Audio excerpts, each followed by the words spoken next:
The other day, I mentioned how Genshin Impact discourse was pretty quiet in terms of negativity, but there was one big thing that was going on at the time as well, and I didn't really want to bring any extra attention to it, but it's currently being discussed in a more broad standpoint now, and it's about Cat Pratano, one of the most fun VAs in the industry right now. Glaive has uploaded a video, so we're going to give this a watch, called Explaining the Toxic Fandom of Genshin Impact, and although it sounds like a very clickbait thumbnail title, I think it is very fitting for this. If it doesn't pertain to you, then it ain't talking about you. I just want to make that very clear. Let's head into this and learn about the situation with Cat Pratano. The fandom for Genshin Impact is one of the largest and most active in the world. It is a global community known for its incredible creativity, while also having a notorious reputation for its internal conflicts. It's a shame as well, dude, because honestly, the amount of talent that is kind of embedded within this entire community, not just from the VAs, but from the fandom itself, as we can see through things like Hoyo Fair, is next level, dude.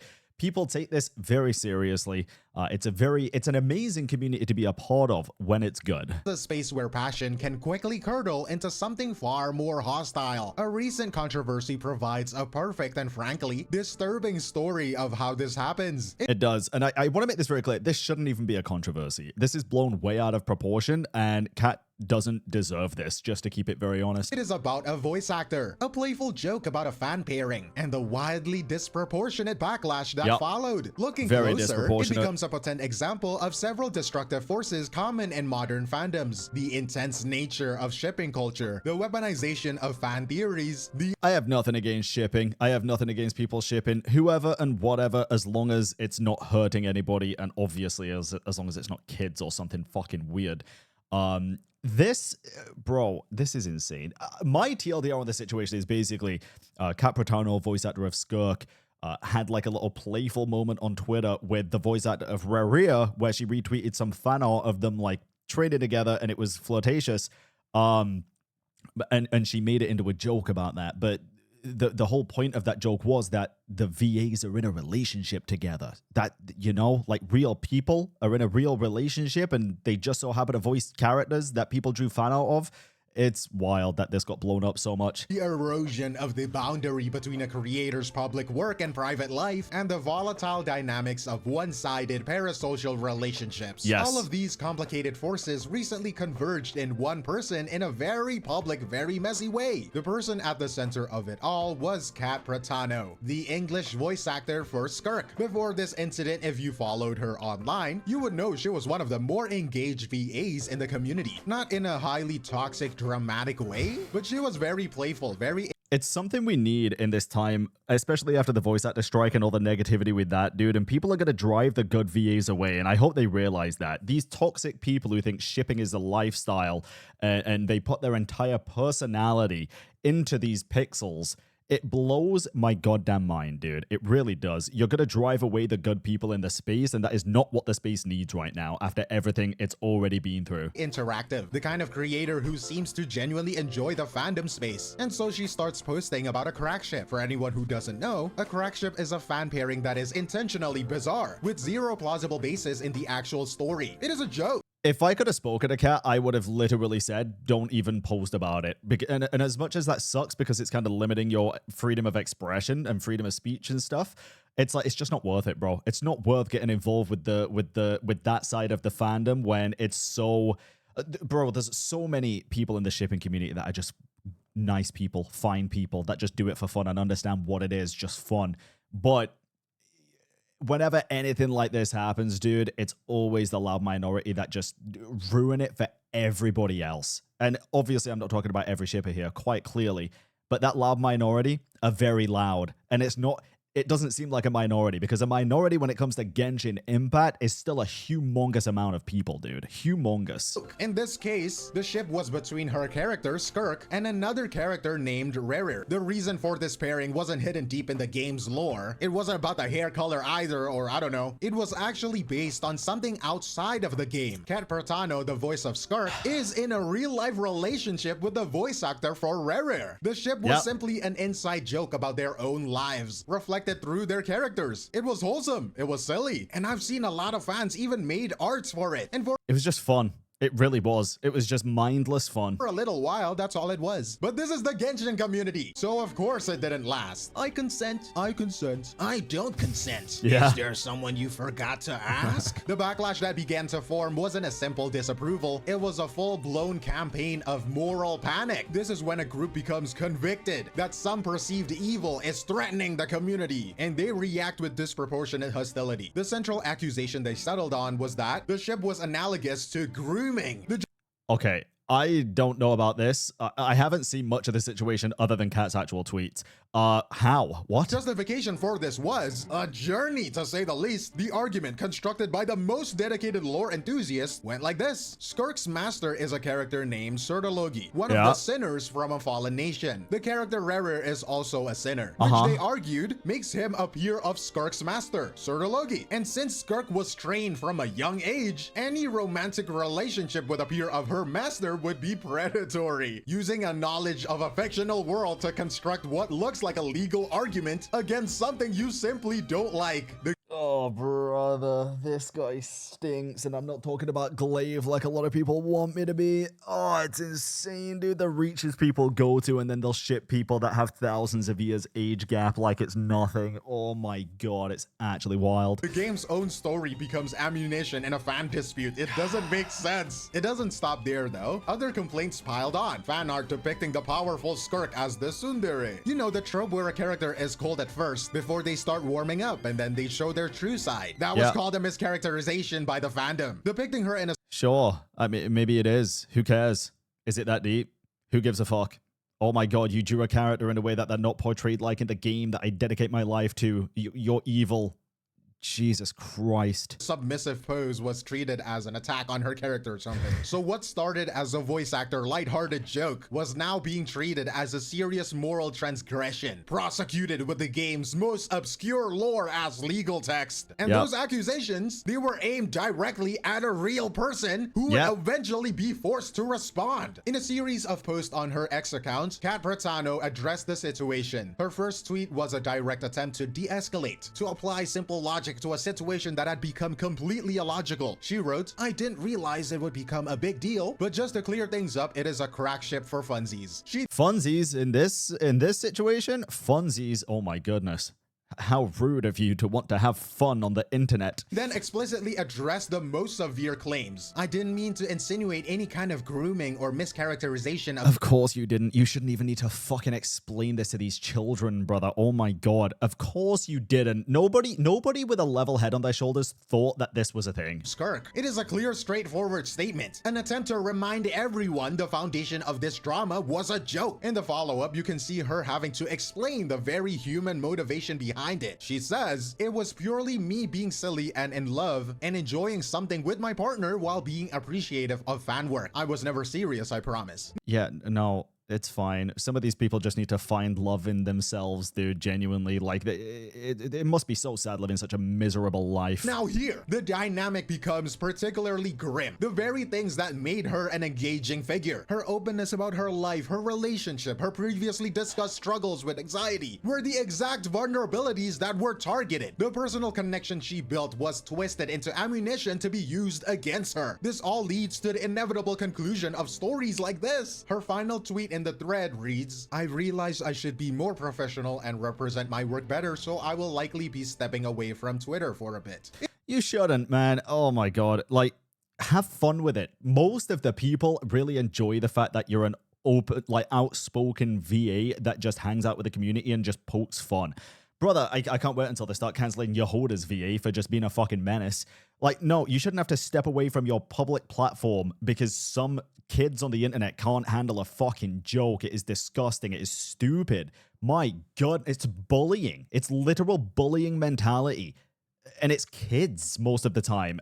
Oh my god. It is important to understand what this statement really is. It isn't an admission of genuine wrongdoing. It is a surrender. She gave up on y'all, bruh. It is a result of where engaging with the community has become too high of a price to pay. It is the chilling effect in action. A creator celebrated for being personal is now forced back into a distant, professional box, punished for the very interaction a fandom supposedly craves. Her stepping back is the logical outcome when a creator's personal life becomes a battleground for fictional disputes, which leaves us with a much bigger question. What is it about the culture of this fandom that allows something so absurd to escalate to this point? Good question. I can't even answer that, to be honest. I have no idea. I'm gonna let him yap and then give my 2 cents as we go. And to understand that, you have to look at the foundation of how Genshin Impact is designed, not just as a game, but as a product. If you don't know already, Genshin is a gacha game, and a core part of that business model is getting players to spend money on a wide variety of characters. To do that, the developers need as many players as possible to feel a personal connection to as many characters as possible. The easiest way to ensure that is to make every playable character remain more or less romantically available to the player's imagination. So Hoyoverse almost never confirms official romantic relationships. In this case, it is a void where no fan pairing or ship is officially real. You might think this would lead to a peaceful, let everyone enjoy what they want attitude, but in practice, it often does the exact opposite, fostering a fierce market-like competition for narrative real estate. They are all fighting for their ship to be seen as the most dominant or correct one. This isn't unique. But like I said, there's so many people in the shipping fandom that are just normal, fine people, right? That aren't bothered about that just want to ship 2 characters or maybe even more and don't care about what other people are doing with their time because they're fully aware that they're just enjoying themselves with a little bit of fun on the internet.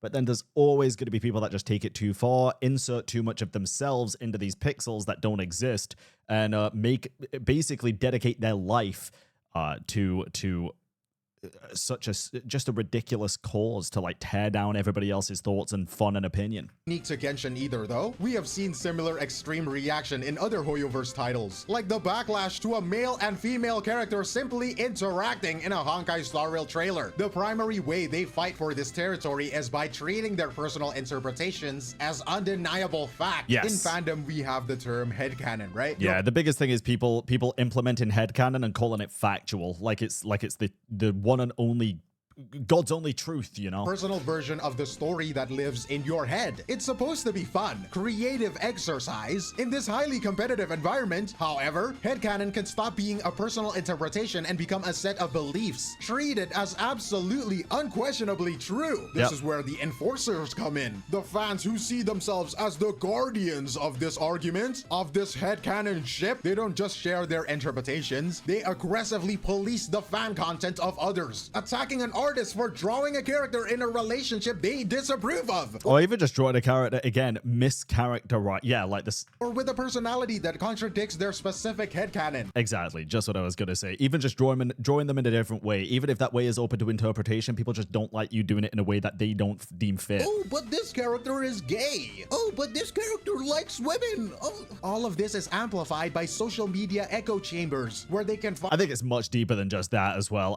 Again, it's like the Sunday stuff. It's the if you draw a petite like super, I don't know, feminine character in a more masculine pose or like masculine stance or something, people hate that as well. If you draw them even just with different outfit styles and stuff, people go crazy. It's not just about like being like gay and lesbian ships at all, or straight ships, whatever. Like it's not all to do with that. Sure, it's one of the most loud parts of it. But in general, it's just people, again, I don't think it has anything to do with gender, sexuality, anything at all like that. I think it's just mainly to do with people's own problems with putting too much of themselves in these not real characters and acting like they're real things and devoting too much of their own personal energy to it. It just doesn't matter. It's a fucking video game character.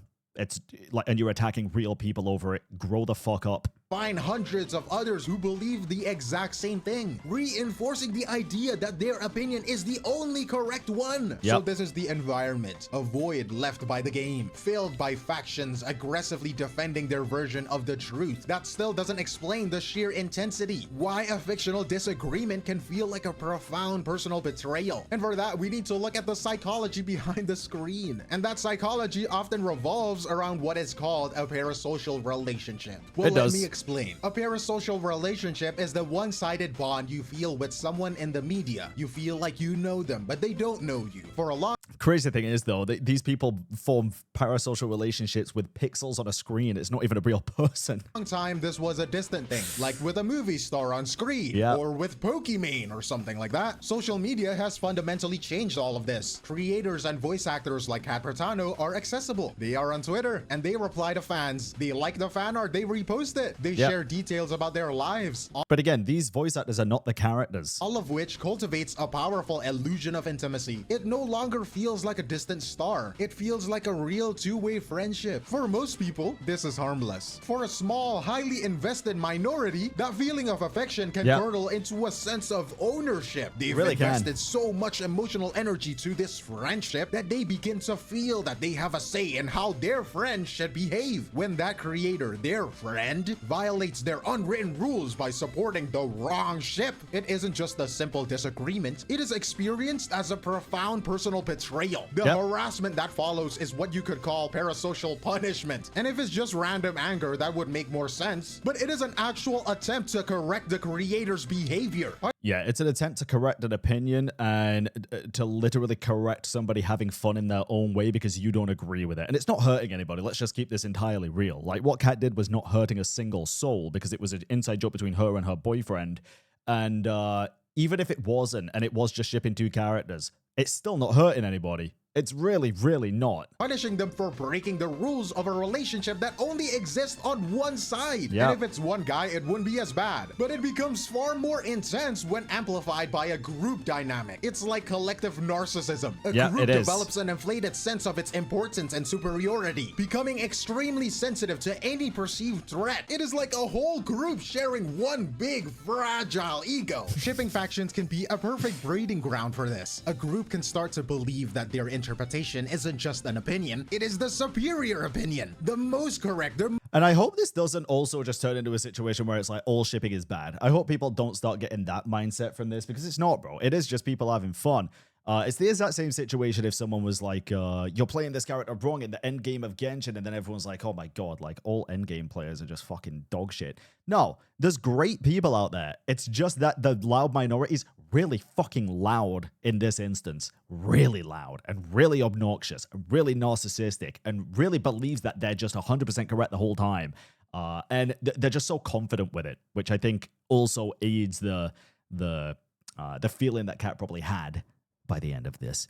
They're so confident that they think they're so right. Most faithful to the canon. From that perspective, when a voice actor promotes a rival ship, it is not a fun difference of opinion. It is seen as a threat to the group's identity. The reaction is proportional to that threat. The goal isn't to debate, it is to annihilate the threat. And nowadays, often by making it seem morally sick, as with the grooming accusations, so it can be dismissed entirely. There is also a simpler, more direct motivation. For some individuals who may feel a lack of power or control in their own lives, forcing a public figure to bend to their will is a tangible win. It is a way to— Yeah, it's literally people going on actual, like, parasocial power trips. Scary, dude. It's scary that people do this, especially in such large quantity. To bring others down, which can feel powerful, if dysfunctional motivator. So when you combine an individual's sense of parasocial betrayal with a group's narcissistic rage, you get the perfect storm for this kind of harassment. I think we also have to remember as well, a lot of these kids that are doing this are COVID kids, right? Genshin came out at the height of the pandemic. People weren't in school. I genuinely do think a lot of these kids just did not learn how to interact with people properly. I think they were brought up by the internet and by these fandoms, and I think it's a really sad world that we live in.